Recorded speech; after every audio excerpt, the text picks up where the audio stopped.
моҳи январи соли равон дар тоҷикистон бори аввал 450 ҷавон бо пардохти беш аз 11,3 миллион сомонӣ хидмати сарбозиро адо намуданд. дар ин бора сухангӯи вазорати дифои кишвар Фаридун Маҳмадализода ба оҷонсии иттилооти Азия Плюс хабар додааст. номбурда гуфтааст, ҳар яки онҳо баъди пардохти 25200 сомонӣ таълимоти якмоҳаи ҳарбиро дар пойгоҳи марказҳои таълимии Фахрободи вилояти Хатлон ва Чоруқдорони вилояти Суғд гузашта дар ҳайати захираҳои давлатӣ сафганди ҳарбӣ ёд карданд.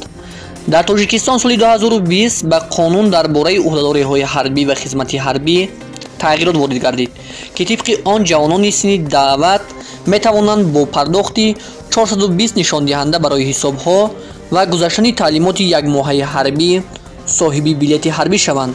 як нишондиҳанда барои ҳисоб дар соли 2021 60 сомониро ташкил медод, дар соли 2022 он ба 64 сомонӣ баробар гашт.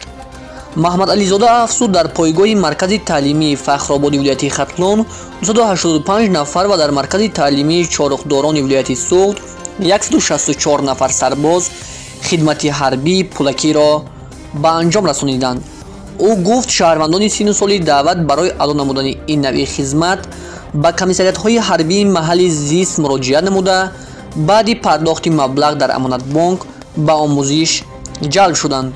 гуфта мешавад, ки танҳо дар ду ҳолат маблағи пардохт намудаи даъватшавандагон баргардонида мешавад: дар ҳолати ғайриқобили хидмати ҳарбӣ дониста шудан ва фавтидан ҳангоми адои хизмати ҳарбӣ.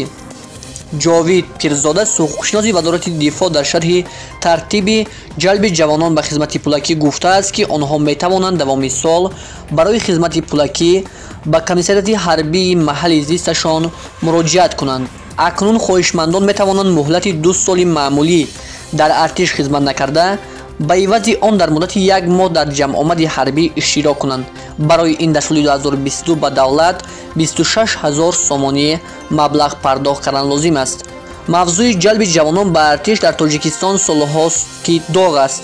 шароити номуносиб, бадрафторӣ ба сарбозон, меҳтарсолорӣ ва марги ҷавонон дар қисмҳои ҳарбӣ аз сабабҳои аслии саркашии ҷавонон аз хизмат дар Тоҷикистон гуфта мешавад.